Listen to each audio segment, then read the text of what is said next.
Hello students, welcome to my YouTube channel biology corner. Biology corner में आज हम बात करेंगे role of light in photosynthesis पे।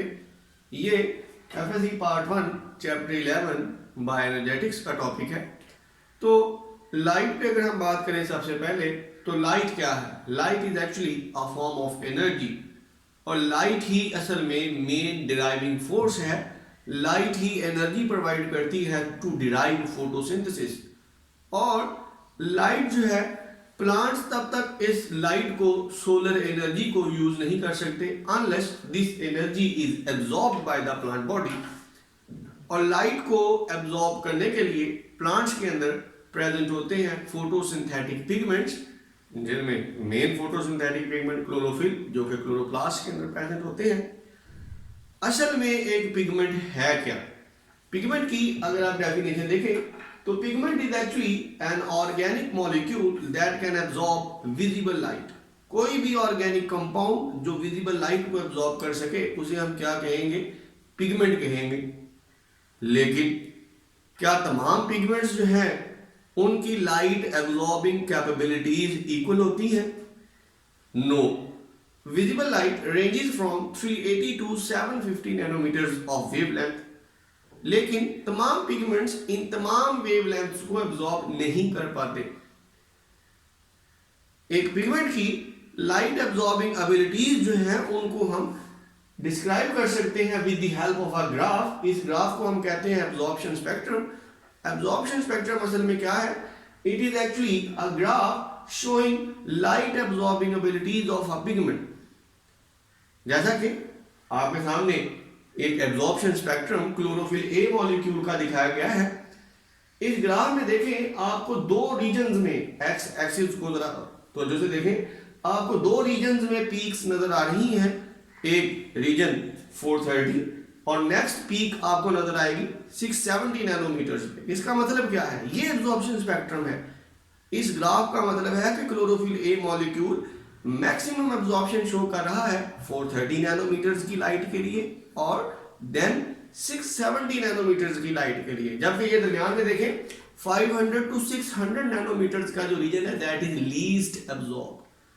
तो a graph showing light absorbing abilities of a pigment is called absorption spectrum. अब इसी तरह एक और टर्म यहां पे हम यूज करते हैं, एक्शन स्पेक्ट्रम। ये एक्शन स्पेक्ट्रम क्या है? Action spectrum is actually a graph showing effectiveness of different wavelengths in photosynthesis, कि कौन सी वेवलेंथ फोटोसिंथेसिस में ज्यादा इफेक्टिव है और कौन सी कम इफेक्टिव है। फोटोसिंथेसिस का एक्शन स्पेक्ट्रम भी एब्जॉर्प्शन स्पेक्ट्रम के साथ आपको दिखाया गया है। इस एक्शन स्पेक्ट्रम में देखें, आपको यहां पे भी दो रीजन्स के अंदर पीक्स नजर आ रही हैं। और कौन से रीजन्स हैं? जी बिल्कुल सेम वही दो रीजन्स, वही दो वेवलेंथ्स जिनको क्लोरोफिल ए मॉलिक्यूल ने बेस्ट एब्जॉर्ब किया। रेट ऑफ फोटोसिंथेसिस भी उन्हीं दो वेवलेंथ्स के अंदर मैक्सिमम है। Absorption spectrum of chlorophyll A molecule and action spectrum of photosynthesis, both of these graphs are similar to each other. What does that mean? इसका मतलब है कि chlorophyll A molecule is actually main photosynthetic pigment. लेकिन absorption spectrum of chlorophyll A and action spectrum of photosynthesis, they are similar but not identical. Identical कैसे नहीं है? दो तीन पॉइंट्स आपके सामने मैं डिस्कस करूंगा। सबसे पहले, जैसा कि डायग्राम के अंदर देखें, एब्जॉर्प्शन स्पेक्ट्रम की जो पीक्स हैं दे आर नैरो, जबकि एब्जॉर्प्शन स्पेक्ट्रम की जो पीक्स हैं दे आर ब्रॉड। ये नैरो और ब्रॉड पीक का क्या मतलब है? इसका मतलब एक बहुत कम रेंज है जिसके अंदर maximum absorption chlorophyll A molecule ने शो की है, जबकि एक्शन स्पेक्ट्रम की पीक्स ब्रॉड है। इसका मतलब एक वाइड रेंज है जिसके अंदर फोटोसिंथेसिस का रेट अनएक्सपेक्टेडली क्या आया है? हाई आया है। इसी तरह सेकंड पॉइंट, अगर आप एब्जॉर्प्शन स्पेक्ट्रम की वैल्यू देखें, एब्जॉर्प्शन स्पेक्ट्रम की वैल्यू जो है that is a broad value. इसका मतलब एक ब्रॉड रेंज है वेवलेंथ्स की जिनको जो फोटोसिंथेटिक पिगमेंट क्लोरोफिल ए है उसने एब्जॉर्ब नहीं किए। या कम एब्जॉर्ब किया। इसके मुकाबले में फोटोसिंथेसिस के एक्शन स्पेक्ट्रम की जो वैली है, डायग्राम के अंदर देखें, ये नैरो है। नैरो वैली का मतलब कि बहुत कम रेंज ऐसी है जिसमें रेट ऑफ फोटोसिंथेसिस कम आया है।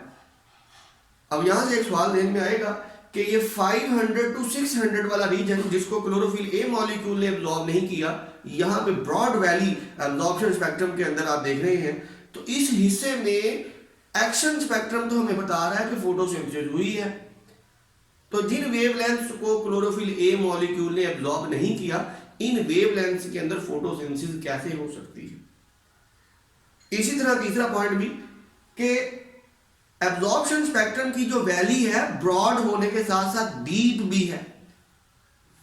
इसका मतलब 500 to 600 वाले रीजन में एब्जॉर्प्शन ना होने के बराबर हुई, जबकि एक्शन स्पेक्ट्रम की वैली देखें डीप नहीं है। इट मींस 500 और 600 वाले रीजन में भी कुछ ना कुछ हद तक फोटोसिंथेसिस हुई है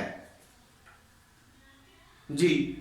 इसका मतलब absorption spectrum of chlorophyll a और action spectrum of photosynthesis same regions के अंदर पीक्स आने का मतलब है कि main photosynthetic pigment chlorophyll a है, लेकिन ये जो डिफरेंसेस अभी हमने डिस्कस किए, इसका मतलब chlorophyll A is not only photosynthetic pigment present in plants, बल्कि प्लांट्स के अंदर क्लोरोफिल ए के अलावा एसेसरी पिगमेंट्स भी प्रेजेंट होते हैं। और ये रीजन्स जिनको क्लोरोफिल ए ने एब्जॉर्ब नहीं किया, इनमें फोटोसिंथेसिस का होना, और जिन रीजन्स में क्लोरोफिल ए ने एब्जॉर्प्शन की है उनमें फोटोसिंथेसिस का क्लोरोफिल ए की एब्जॉर्प्शन से भी ज्यादा होना, ये इस बात की निशानदेही करता है कि क्लोरोफिल ए के अलावा एसेसरी पिगमेंट्स प्रेजेंट है।